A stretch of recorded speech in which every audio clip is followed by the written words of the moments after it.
The Gender Pay Gap, Sarah Stolobot, The Legal Environment of Business, Section 116, Appalachian State University, December 2nd, 2014.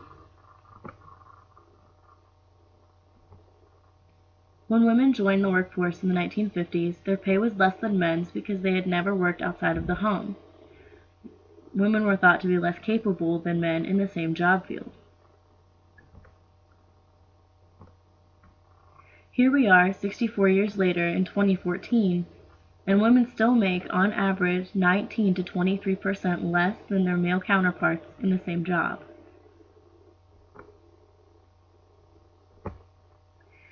In 2010, President Obama created the National Equal Pay Task Force to become stricter on pay discrimination between the sexes.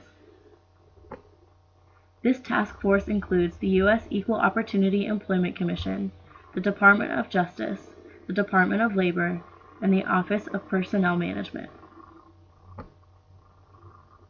The Fair Pay Act of 2013 was introduced to the 113th Congress.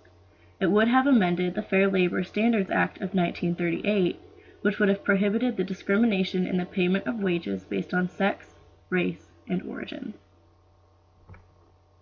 This act was sent to the Subcommittee for Workforce Protections in April of 2013, where it still currently resides.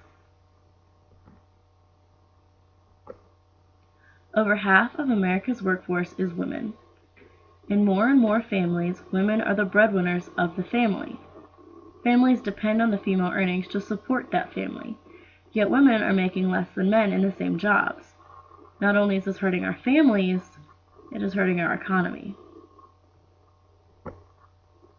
In Belfie v. Pendergrast, it was ruled that the Equal Pay Act of 1963 offers strict liability, while under Title VII requires proof of discriminatory intent by the employer. This means that if an employee wants to sue their employer for discrimination in pay based on gender, they have to prove that their employer was purposefully not paying them as much as their counterpart. The pay gap is narrowing. It has been narrowing since the 1970s, but in recent years it has slowed. The pay gap has not narrowed since 2001. That is 13 years that we have remained at the same pay gap of 19 to 23% less than a man's salary. If this pace is kept, there won't be equal pay between genders for the next 45 years. That isn't until 2058. There are also statistics to show that women of different races make different percentages as compared to a white male. Hispanic females make 53% on every white male's dollar. American Indian females make 60% on every white male's dollar.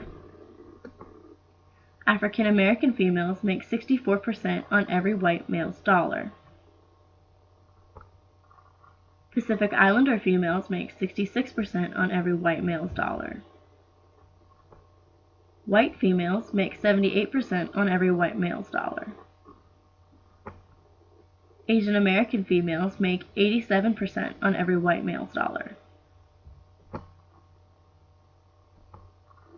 All this being said, this could have been solved if there was stronger legislation to support the acts that have been put into place. Tom Tillis said that he did not support the Paycheck Fairness Act of 2014 because he wants to enforce laws that are already in place instead of putting more regulations on businesses. In my honest opinion, the laws that are already in place aren't doing the job that they were designed to do.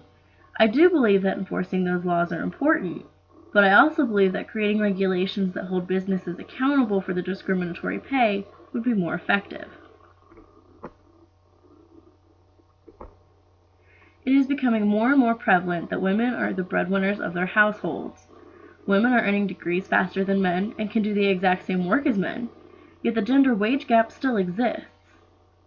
If the laws that have been passed to support equal pay were enforced properly, and if there were stronger pieces of legislation coming through Congress, the gender wage gap would shrink more rapidly. At this point, women will be lucky if the wage gap is closed in 2058, 45 years from now.